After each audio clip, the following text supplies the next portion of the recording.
Bueno, ahora estamos con Francisco Vergara, director del Centro de Producción del Espacio de la Universidad de las Américas, centro que particularmente ha estado bien activo en lo que tiene que ver con temas socioterritoriales que ha desnudado también la pandemia. Francisco, cuéntame tú de todo el trasfondo que ustedes tienen y que siempre llevan con el Centro de Producción del Espacio. ¿Cómo han visto o qué han visto que ha desnudado la pandemia con lo que tiene que ver con la realidad de Chile, tanto de Santiago como también podemos ver en región? Bueno, nosotros desde el centro hace rato que estamos trabajando con temas de vulnerabilidad socioespacial y particularmente con lo que tiene relación con la producción desigual de la ciudad. Hace muchos años en realidad que por caminos separados incluso veníamos los investigadores que somos parte de este centro haciendo estas investigaciones, entonces veníamos un poquito preparados para entender que cualquier factor externo que incida sobre las relaciones sociales en la ciudad chilena. Estamos hablando desde terremotos hasta pandemias, pasando por crisis económicas, por guerras, por lo que sea, va a afectar principalmente a las poblaciones más vulnerables. Lamentablemente tocó que este año iba a ser justo, iba a haber un avance teóricamente para avanzar hacia una ciudad un poco más justa, con un pase, un poco pensando en lo que está ocurriendo desde el estallido social, y viene la pandemia como un poco a recordarnos de que ese estallido social se encaminaba hacia tratar de generar soluciones que llegaban tarde, porque la crisis sanitaria ya estaba acá. Lamentablemente se han acentuado estas diferencias en la ciudad y en diferentes etapas. En una primera etapa relacionada a los centros de empleo, en una segunda etapa relacionada a la movilidad y hoy en día relacionada principalmente a lo que es el hacinamiento, a la vivienda de mala calidad. Y preocupantemente vemos que hoy día la Organización Mundial de la Salud está diciendo que el virus se transmite por el aire, en una ciudad con un alto nivel de contaminación ambiental y con mucha polvo circulante. Esto puede ser muy preocupante también, que no logremos nunca parar esta curva que pareciera ser que en las últimas 2 semanas ha ido amainando un poco, pero se ha visto en otros países del mundo que esta cuestión baja un poquito, pero después sube de nuevo y así estamos en la danza, por decirlo así, del COVID. Claro, un poco para que quede claro, no tanto en términos epidemiológicos, sino que en términos de lo que tiene que ver con vivienda, cómo se distribuye la ciudad. Cuando uno piensa que en términos de mortalidad ajustada, por ejemplo, en las comunas vulnerables como Cerro Navia o La Cisterna, la mortalidad es el triple que en Vitacura o en Las Condes. ¿Cuáles son los elementos propios de la ciudad y cómo está hecho el territorio que hacen que, no tanto en términos epidemiológicos, sino que en términos como eso, que eso termine siendo así? Son varios factores que van a incidir y como te mencionaba antes, son por etapas. En una primera etapa, cuando es el contagio bruto, por decirlo así, es el factor que entra a la ciudad, el vector que entra al país y que por primera vez empieza a contagiar, va a tener que ver mucho con los grupos sociales. Y en ese punto, por ejemplo, lo que pasó en el San George, que muchos niños del mismo colegio se contagiaron porque algunas personas habían salido del país y trajeron el virus, por decirlo así. Claro. Eso es una primera etapa, pero después empiezan a producirse fenómenos que tienen mucho más que ver con las condiciones espaciales de la ciudad y de la vivienda, mucho tiene que ver con la vivienda también. No es lo mismo estar, por ejemplo, contagiado en Vitacura, donde, por ejemplo, te entregan el test a 2 días desde que te lo hiciste, o un día desde que te lo hiciste, donde tienes una vivienda que por dormitorio es el tamaño de la vivienda de otros sectores de la ciudad, o sea, cada dormitorio es tan grande que te cabería la vivienda entera de otro lugar de la ciudad. Entonces no se te hace difícil aislarte, o no se te hace tan difícil aislarte, donde también tienes mejor calidad de las ventanas, por ejemplo, por lo tanto tú puedes mantener mejor calor al interior de la habitación, o el frío, dependiendo de lo que necesites, puedes generar mejor aislación, donde además tienes mayor nivel de ingreso, por lo tanto también tienes mayor acceso, por ejemplo, a medicinas paliativas para sentirte mejor, tienes mayor acceso a médicos para consultar si tienes cualquier sospecha de malestar. Hay una serie de factores que se asocian a la comuna donde vives, a la localización donde tú estás habitando, que son condiciones históricas en la ciudad de Chile que se empiezan a acentuar con más fuerza en los años 80, pero que venían de antes también. Y eso por un lado, o sea, la condición de vivienda no es lo mismo en Vitacura, donde tiene una casa de 80 metros cuadrados para 3 personas, que en, digamos, La Pintana, donde tiene una casa de 40 metros cuadrados para 5 personas. Entonces, claro, el aprete, por decirlo así, hace mucho más difícil que el virus se quede en una sola persona y no empiece a expandirse y hacer lo que hace muy bien, que es contagiar como loco a todo lo que toca. Eso como primera condición. Y luego también tienes otros factores. que son las capacidades laborales de las personas, la formación laboral, que hace que algunos sectores de la ciudad y en algunos sectores de la ciudad vivan las personas que pueden hacer teletrabajo y en otros sectores viven personas que tienen que salir sí o sí a trabajar todos los días para conseguir comida y el pan de cada día, ¿cierto? Para ponerlo así en esos términos. Entonces, tienes esa distancia en una misma ciudad. En una ciudad, en una distancia de 5 kilómetros, tú encuentras estos niveles de diferencia. Y en esa relación tan compleja, unos, los que por ejemplo tienen que salir a ganarse el pan todos los días, van a servir para trabajar y hacer la pega que los otros no pueden hacer, no hacen.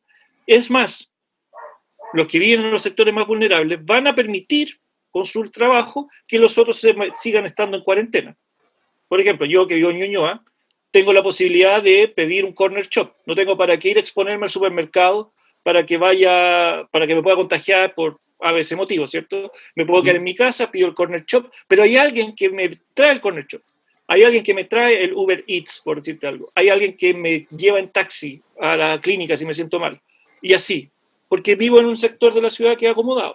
En cambio, otras personas tienen que salir y hacerme los servicios que yo no quiero hacer porque me quiero cuidar. Entonces, yo me puedo cuidar por mis ingresos, yo me quiero cuidar porque vivo en una comuna donde hay gente que viene a cuidarme y se me olvida a veces que esas personas que vienen a cuidarme están expuestas al contagio mucho más que yo y se van a llevar, por decirlo así, el virus hacia sus casas y va a empezar de nuevo el proceso de contagio. Francisco, junto con la pandemia vino el confinamiento. Eh, por una parte, por ejemplo, se aceleró los procesos de teletrabajo de las personas que hicieron la conversión del trabajo físico al trabajo a distancia. También está, por ejemplo, el tema de la convivencia en 15, 20 metros cuadrados, que para algunas familias también, bueno, por lo mismo lo indican las cifras de violencia intrafamiliar como crecieron. Me imagino que luego de la pandemia van a haber muchas cosas que van a entrar a revisión, no solamente en cosas sanitarias, sino que también cosas tan tangibles como, por ejemplo, como es una vivienda. ¿Qué cosas consideras tú que son esos factores que van a entrar a revisión?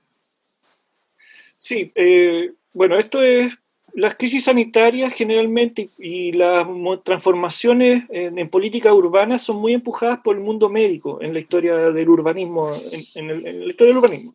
En Chile no es la excepción y generalmente las grandes transformaciones urbanas han venido impulsadas por grandes crisis sanitarias. Eso ha generado transformaciones de diferentes tipos, desde que antes no se ponían ventanas en las habitaciones hasta que se hizo obligatorio después de las crisis y de las pandemias del principio del siglo XX, hasta la transformación total de la eliminación, por ejemplo, de los ornamentos, de la utilización de superficies lisas que sean más fáciles de limpiar, de la preferencia por el color blanco para tener espacios que sean más fáciles de identificar si están sucios o no, de aumentar el tamaño de las ventanas para permitir más ingreso de la luz solar, etc.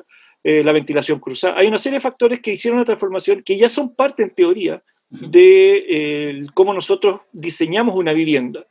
Lo que yo creo y espero que empiece a ocurrir es que ahora esas medidas ideales de la producción de la vivienda ya no sean parte únicamente de lo que los arquitectos conocemos de cómo se debe diseñar una vivienda, sino que sean parte de la ley para que nada pueda interferir en que se desarrolle la vivienda como tiene que ser. Es decir, un baño, por ejemplo, un baño debe tener una ventana.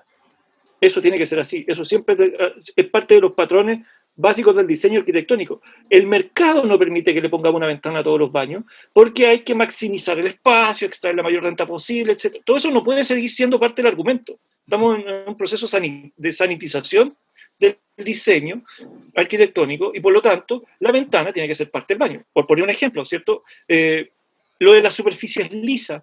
Bueno, por supuesto que tiene que ser parte que meta transformaciones que sea mucho más fácil limpiar la vivienda también. Y la utilización de materiales que, por ejemplo, sean más resilientes a la presencia de microorganismos, por ejemplo, el cobre. Quizá el cobre va a empezar a aparecer en más tubos de escaleras, en más tubos de transporte público. Quizá el cobre va a empezar a ser parte de la configuración de los asientos del metro.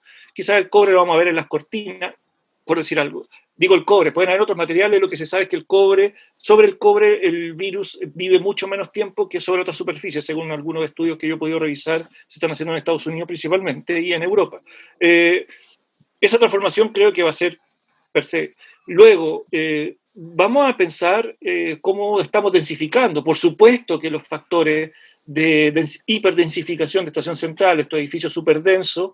Hace rato ya sabíamos que no se iban a poder seguir desarrollando, pero no necesariamente ese nivel de hiperdensidad es lo prohibitivo, sino que también hay que pensar en otros modelos de ciudad densa que permitan generar vivienda donde el tamaño interior de la vivienda permita estar ahí 5 meses, como el que vamos a estar ahora, o quizás más, sin tener que estar chocando contra las paredes, ¿cierto? Entonces, una vivienda de 20 metros cuadrados, como decías tú, o viviendas de 35 metros cuadrados donde viven 4 personas, o viviendas de 46 metros cuadrados incluso con 2 dormitorios, no debieran ser parte de la solución. O sea, estamos hablando de que tiene que haber un mínimo de unos 30 metros cuadrados por persona, mínimos asegurados por cada vivienda. Hoy en día la normativa, la Ordenanza General de Urbanismo y Construcción dice con 15 metros cuadrados. O sea, una persona en teoría podría vivir en 15 metros cuadrados según nuestra normativa actual. Y eso es ridículo, no puede ser. Tiene que ser al menos 30 metros cuadrados, mínimo, el doble de lo que tenemos hoy en día, y de ahí hacia arriba. Hay otros patrones históricos del diseño arquitectónico que son propios también de nuestra arquitectura, que van a tener que ser reintroducidos al pensamiento. Por ejemplo, un factor clave es el zaguán. El zaguán es un espacio que queda entre la puerta de entrada y lo que se conoce como el vestíbulo, por decirlo así. Es un espacio de transición entre la calle y la vivienda, en donde generalmente, por ejemplo, la gente deja el paraguas, donde la gente hace un espacio de espera, donde se cuelgan las llaves, donde se cuelga el abrigo, donde se cuelga eso como característico de la casa antigua, ¿no?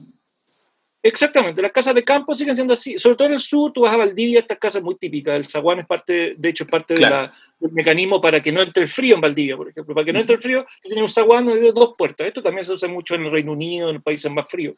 Y en este caso no va a ser por frío, ni por calor, que vamos a tener que tener zaguán, sino que vamos a tener que tener espacio de sanitización previo a la entrada y que no estén expuestos al exterior, porque claro, cuando empieza la pandemia, por ahí en marzo, ¿cierto? Acá en Chile, era verano, entonces, claro, era re fácil sacarse los zapatos afuera de la casa, era re fácil sacarse la ropa afuera, ¿cierto? O antes de entrar, estar como casi desnudo, y te cambiáis de ropa adentro y te entráis a duchar. Bueno, ahora en invierno ya no se puede hacer así porque te mueres de frío afuera o te mojas, y eso son soluciones arquitectónicas que se pueden ir desarrollando o rescatando de lo que nosotros ya desarrollábamos. Hay una serie de factores en la historia de la arquitectura que surgen como soluciones sanitarias y que se han ido perdiendo en manos de la optimización del uso de recursos, de una malentendida idea de menos es más, del minimalismo, ¿cierto? Una malentendida idea del minimalismo, en donde se han ido eliminando factores que eran clave para el desarrollo correcto de una vivienda, en busca de generar renta, no de generar un mejor vivir. Entonces tenemos que recuperar también esa idea del mejor vivir para desarrollar nuestros proyectos de arquitectura, de diseño urbano también de la ciudad. De las veredas ya no van a poder ser de 1 metro de ancho, las veredas van a tener que tener 2 metros al menos para que tú puedas distanciarte en caso de que esto vuelva a ocurrir, y todos los epidemiólogos dicen que esto va a volver a ocurrir, van a haber nuevas pandemias, se vienen nuevos virus, etc. Entonces hay que empezar a pensar la ciudad para esa nueva pandemia. Ya esta pandemia ya lo hicimos mal, lo hicimos muy mal. El gobierno lo hizo pésimo, los científicos lo hicimos pésimo también, no fuimos capaces de comunicarnos con un gobierno ideológicamente sesgado, tampoco fuimos capaces de convencer a la ciudadanía de que había que quedarse en la casa realmente, que no había otra opción, tampoco fuimos capaces de convencer a los economistas, como un grupo aparte, que estaban convencidos de que la economía no podía parar. Entonces no fuimos capaces de conversar ni de desarrollar un proyecto de protección de la salud. No quisimos entender, principalmente, nos cerramos a la idea de entender que era necesario, por el bien de todos, era necesario renunciar a cierta ideología, renunciar a ciertas miradas para poder avanzar. No quisimos avanzar, nos quisimos estancar en las ideas neoliberales que nos han dado forma como país, y eso nos dejó estancados mucho rato. Es hora quizás de hacer autocrítica a todos, ahora que todavía estamos en medio de la pandemia, para la que viene, hacerlo bien. Claro, bueno, dentro de todo varios especialistas dicen que siempre las pandemias de este tipo se están acelerando, ya no es cada 2 décadas, ha ocurrido por lo menos 3 en menos de 20 años. Sobre lo mismo, pensando un poco para cerrar esa idea, son varias las empresas que llevaron sus trabajadores a teletrabajo. Pensando en una vivienda, por ejemplo, de 30 metros cuadrados en las que tienes el dormitorio, la sala de estar, la cocina y el baño. ¿Las viviendas chilenas son compatibles para implementar el teletrabajo a futuro? Pensando que, por ejemplo, en varias de ellas no va a haber un espacio, por ejemplo, para tener su computador. pienso yo. Sí, no, no son compatibles. O sea, tú no puedes, pensemos, vayamos al origen de la idea de comprarse una vivienda. Olvidémonos de la idea de generar plata con la compra de la vivienda para arrendar. Pensemos en la vivienda, que tu vivienda es para toda la vida. Si tu vivienda es para toda la vida, tú vas a vivir toda tu vida en un departamento de 30 metros cuadrados, donde tienes un puro dormitorio que apenas cabe la cama, tienes un puro espacio para comer, cocinar y ser living todo al mismo tiempo, o efectivamente tú crees que en un futuro, incluso pensando en una persona que ni siquiera va a tener hijos, por ejemplo, no vas a tener un espacio para tener libros, o no vas a tener un espacio para dibujar, o para simplemente tener un espacio para ver películas que no sea el mismo dormitorio, o como bien dices tú, un escritorio para hacer teletrabajo. Por eso insisto en la idea de que ya 30 metros cuadrados por persona es lo mínimo y sigue siendo insuficiente. Estamos hablando de que en el futuro cercano la tipología va a tener que transformarse y con eso va a tener que transformarse también la ordenanza general de urbanismo y construcciones, donde se establecen los mínimos estándares de construcción y diseño para obras de arquitectura y de ciudad en general, y de construcción, obviamente. Vamos a tener que cambiar muchas cosas, por ejemplo, quizá vamos a tener que tener obligatoriedad de la tipología de ventanas que vamos a usar a futuro, van a tener que ser todos termopaneles, de ahí para arriba, en el fondo, lo que avanza la tecnología. Claro. Quizás los baños van a tener que estar compuestos más de cobre. Insisto con la idea del cobre porque me parece que puede ser una idea interesante para el país también. Pero sobre todo, los dormitorios no puede ser un dormitorio y una persona. O sea, un departamento de un dormitorio 1:1 no funciona. Tiene que ser una ración de 1:2 al menos. O sea, el departamento más pequeño que se comercialice deberá tener al menos 2 dormitorios. Y eso va a tener que ser pagable, porque también estamos enfrentándonos a un problema muy mayor, que es el estancamiento histórico de los salarios en Chile en relación al crecimiento del precio de la vivienda y el precio del costo de vida. O sea, una ciudad, un país para vivir carísimo, con salarios muy bajos, que quizás sean la misma causa de los bajos salarios, sea lo que empuja a que la acumulación de las AFP sea insuficiente a fines de tu vida laboral. O sea, tienes un salario tan bajo toda la vida que aunque cotices toda tu vida 10%, 35 años, igual al final no te alcanza porque es muy poco lo que te pagan. Entonces, llega al final la AFP, dentro de todo, hace crecer la plata, es cierto, todo lo que ustedes quieran, de todo lo cuestionable es cuestionable de la AFP, obviamente, pero efectivamente hace crecer la plata, pero como es tan poca plata, no te alcanza igual. Entonces, tenemos un problema de estancamiento salarial, tenemos un problema de precio de la vivienda, que crece 2 veces más rápido que el salario. O sea, es impagable la vivienda en Chile para la mayoría de los hogares, y aún así es una vivienda precaria, insuficiente, con muros muy delgados, con materiales muy básicos, con costos de construcción de 10 UF al metro cuadrado, contra producción y venta de 60 UF al metro cuadrado, 90 UF al metro cuadrado. Es el mismo precio, el costo de construcción es el mismo, pero el precio es variable por el tema único de la localización. Eso nos arrastra a otro problema, la segregación espacial, etc. O sea, el mercado de la vivienda no puede seguir siendo el que tome el control de cómo vivimos. No puede seguir siendo así. Porque no es justo. Porque el mercado de la vivienda beneficia muy poco. Ni siquiera beneficia a los que le venden vivienda. Viendo en ese ámbito, no pensemos necesariamente en regular, pero ¿qué consideras tú que es lo que tiene que ver con el precio de la vivienda también y cómo se construye y cuál es la lógica inmobiliaria? ¿Qué es lo que, según el Centro de Producción del Espacio, debería por lo menos debatirse o cambiar para que las viviendas no sean menos precarias y otras sean más asequibles a las personas? Bueno, tiene que haber un cambio normativo fundamental. Las viviendas tienen que adecuarse a las necesidades del cambio climático, de la emergencia sanitaria. Es parte del cambio climático también, entendámoslo como una crisis multiescalar que empezó hace muchos años, hace muchas décadas ya con el cambio climático, por ejemplo el año 85, cuando primera vez se empieza a hablar de esto en Estados Unidos, del cambio climático. Hay una serie de factores que son normativos, que tienen que cambiar, que tienen que ver con la regulación de la construcción y producción de vivienda, tienen que ver con, como te decía, con la calidad de los materiales, con el espesor de los muros, con la calidad de las ventanas.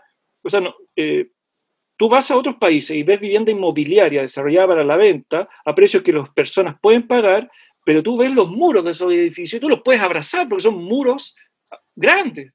Acá tú vas a un edificio y quieres abrazar un pilar. Yo digo abrazar, porque si tú tienes que abrazar algo es porque la magnitud es acogedora, ¿cierto? Claro. Algo que te da seguridad. Pero acá tú tienes los muros y los puedes aplaudir. sea, tú no puedes, ni siquiera tienes que abrazar, tienes que aplaudir los muros que tienen en Chile, porque son delgadísimos, son de broma, son como de utilería. Ya, eso no puede seguir ocurriendo y eso ocurre en gran parte porque hay una regulación muy laxa y esa regulación se tiene que estresar en este proceso. Tiene que aumentar la necesidad de calidad de la vivienda. Y por otro lado, lo que es el mercado, bueno, el Estado no puede seguir mirando para el lado en lo que es producción urbana, tiene que hacer lo que hacía antes, que es ser propietario de vivienda y ser propietario del suelo. Y en ese proceso, ser competente en el mercado, por decirlo así. Y yo te diría incluso al revés, sea el Estado el principal productor de vivienda y el principal receptor y entregador de vivienda, por decirlo así, a las personas, el que asegura que las personas tienen acceso a una vivienda, y luego el mercado será optativo. O sea, las personas per se, por el hecho de nacer en Chile, tienen que tener derecho al acceso a una vivienda. Y si quieren comprarse una vivienda y pueden, bien por ellos. Pero si no pueden y no quieren, bueno, que haya una vivienda disponible para poder cumplir con esa satisfacción básica que es el vivir, ¿cierto? Tener un techo. Eso existe en otros países del mundo, en España, en Austria, en Inglaterra, en o sea, los países desarrollados, en Singapur, el 80% de la vivienda en Singapur es pública. O sea, países desarrollados, los más desarrollados, tienen un modelo de vivienda pública muy fuerte, tienen un control del Estado muy fuerte sobre el proceso de la vivienda, porque se entiende que la vivienda es un derecho humano y no puede estar en manos del mercado únicamente, porque si no se producen desigualdades brutales como las que tenemos hoy día en Santiago, que lamentablemente el COVID ha demostrado que es evidente que existe una alta correlación entre la precariedad de la vivienda y la mortalidad. Y eso no puede ser. Eso. Bueno, Francisco, te quería agradecer por tu tiempo, así que eso, muchas gracias por participar aquí en la entrevista con Quistros. Gracias, Gabriel. Un gusto.